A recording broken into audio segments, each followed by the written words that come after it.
Good morning viewers, my self doctor Priyanka Saini. आज हम BEd first year के पेडागोजी और सोशल साइंस सब्जेक्ट के अंतर्गत हमारे माध्यमिक स्तर पर सामाजिक विज्ञान शिक्षण के जो उद्देश्य है, ये इसका सेकंड पार्ट है। इसके 6 ऑब्जेक्टिव हमने फर्स्ट वीडियो में डिस्कस किए। Now another 6 point are discuss now. इसमें उद्देश्य,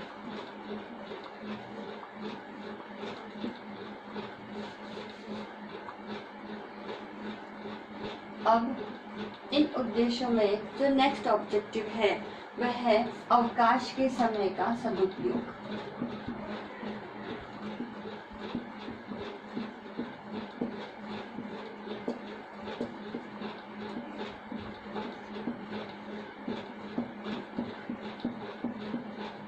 तो सोशल साइंस जो टीचिंग है, इसका ऑब्जेक्टिव अवकाश के समय का सदुपयोग करना भी है। अब अवकाश के समय का सदुपयोग करने के लिए अगर एक कंसेप्ट, क्योंकि जब सोशल साइंस टीचिंग कराई जाती है तो उसका जो कंटेंट है वो इस प्रकार से डिजाइन किया जाता है ताकि बालक जो है अवकाश के समय में उस ज्ञान का सदुपयोग कर सके या उसकी ऐसी क्षमताओं का विकास किया जा सके बालक की, ताकि वह अवकाश के समय में उन ज्ञान के आधार पर कुछ क्रियात्मक, कुछ प्रायोगिक कार्य कर सके।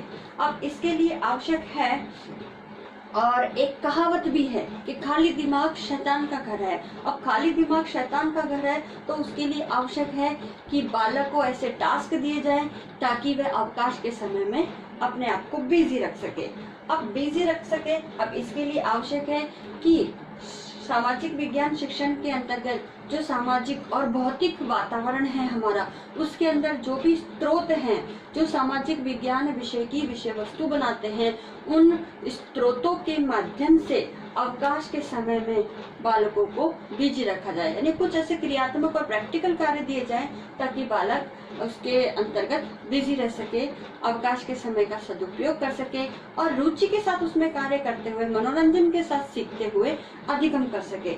इसके साथ ही सामुदायिक रूप से जो भी विकास कार्यक्रम है, हमारे समाज सेवा से जुड़े हुए कार्यक्रम है, उन कार्यक्रमों में रुचि लेकर के, भाग लेकर के और अपने खाली समय का सदुपयोग कर सके। नेक्स्ट पॉइंट है इसका स्वस्थ आदतों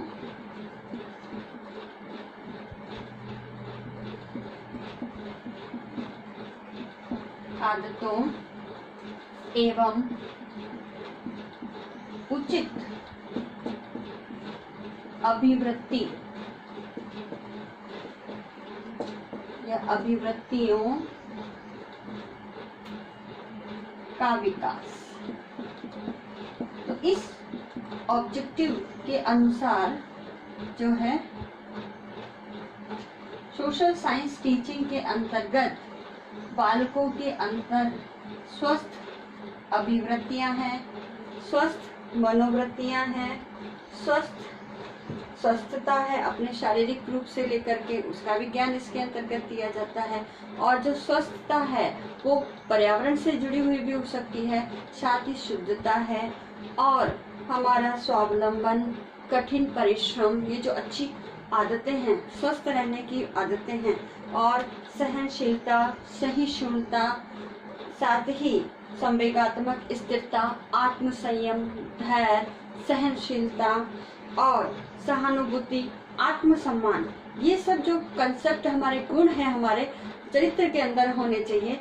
इन सब स्वस्थ आदतों का विकास और इसके साथ ही एक अच्छी पॉजिटिव एटीट्यूड हमारे अंदर बालकों के अंतर्गत विकसित किया जाए ताकि बालक स्वावलंबी बन सके, अच्छी आदतों का विकास हो, एक आदर्श चरित्रवान नैतिक नागरिक बन सके जिसमें सामाजिक गुणों से युक्त हो।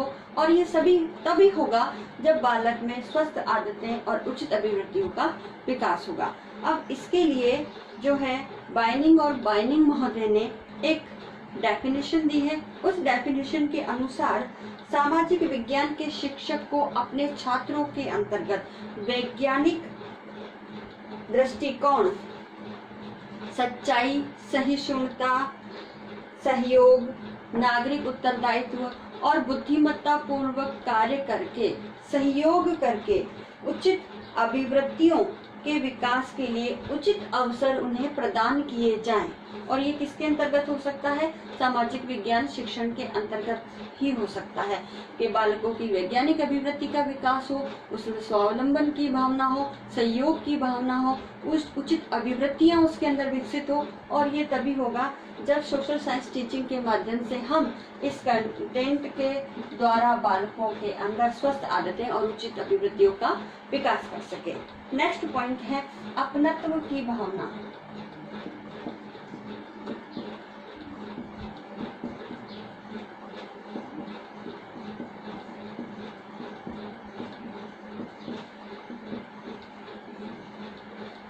अब सोशल साइंस टीचिंग का ही ऑब्जेक्टिव है कि बालकों के अंतर्गत अपनत्व की भावना का विकास किया जाए।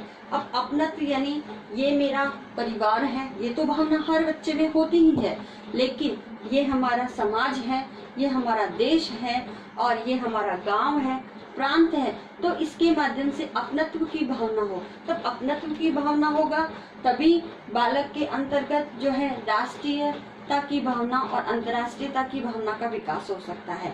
जब बालक अपने प्रांत से, अपने समुदाय से जुड़ेगा तभी उसमें सामाजिकता का विकास भी हो सकता है। तो सामाजिकता के विकास के लिए भी अपनत्व की भावना का होना आवश्यक है। और इसके साथ ही बालक के अंदर आपसी सहयोग और जो भाईचारे की भावना है वो भी तभी विकसित होगी जब उसमें अपनत्व की भावना होगी।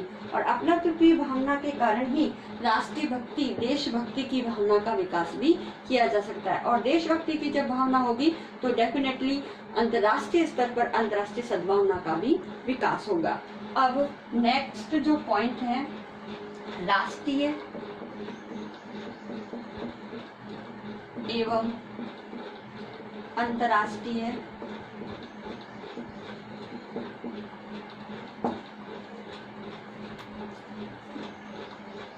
सद्भावना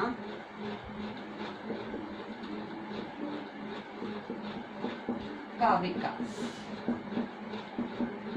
तो इस ऑब्जेक्टिव के अनुसार बालकों के अंदर राष्ट्रीय और अंतर्राष्ट्रीय सद्भावना का विकास किया जाए। तो अब सोशल साइंस टीचिंग के माध्यम से ही बालकों के अंदर राष्ट्रीय और अंतर्राष्ट्रीय सद्भावना का विकास किया जा सकता है। अब राष्ट्रीय और अंतर्राष्ट्रीय सद्भावना का विकास इस प्रकार से किया जा सकता है क्योंकि सबसे पहले तो मानव अपने आप को मानव समझे।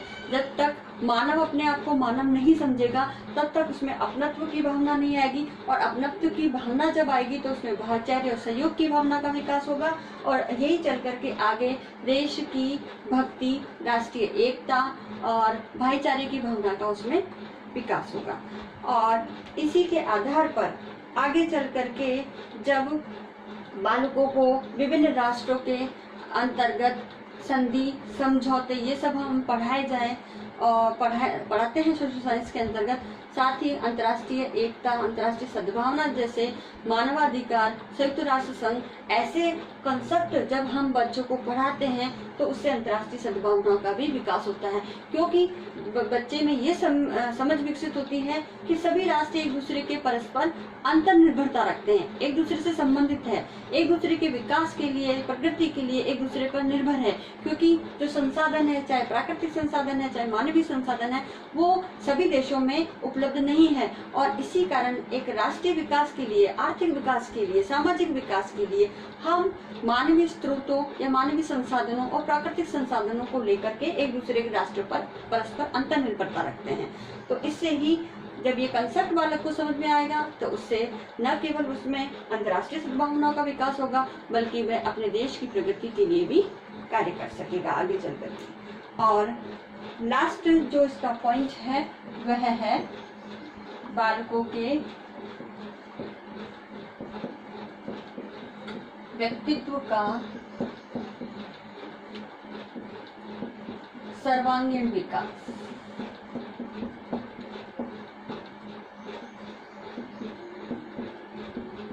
तो ये भी पॉइंट हमारा जो है माध्यमिक स्तर पर सोशल साइंस जो सब्जेक्ट है उसकी टीचिंग का मेन ऑब्जेक्टिव है कि बालकों का सर्वांगीण विकास करना, और सबसे इम्पोर्टेंट ऑब्जेक्टिव है क्योंकि इसके अंतर्गत बालक का सामाजिक, राजनीतिक, आर्थिक, नैतिक, आध्यात्मिक सभी प्रकार का धार्मिक विकास किया जाए। तो इसका उद्देश्य के आधार पर जो कंटेंट है वो इस प्रकार का आयोजित किया जाता है। इस प्रकार के कार्यक्रम विद्यालय के अंतर्गत आयोजित किए जाते हैं ताकि बालक का सर्वांगीण विकास हो सके। और इसके अंतर्गत पाठ्य वस्तु है, अधिगम अनुभव है हमारे, साथ ही मूल्यांकन की प्रक्रिया है, और बालकों के अंदर हमारे देश के संविधान, उसके जो मौलिक अधिकार कर्तव्य है, इनको पूर्ण रूप से पालन करने, अपने दायित्वों का निर्वाह करने, ये सभी कॉन्सेप्ट भी सिखाए जाते हैं जो कि बालकों के सर्वांगीण विकास के लिए आवश्यक है। इस प्रकार ये सारे ऑब्जेक्टिव जो है माध्यमिक स्तर के पर सामाजिक विज्ञान शिक्षण के निर्धारित किए गए हैं। आज का असाइनमेंट इस प्रकार से है।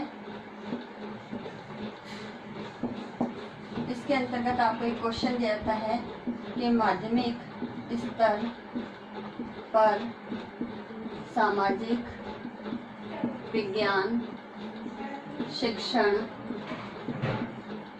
के उद्देश्यों को स्पष्ट कीजिए।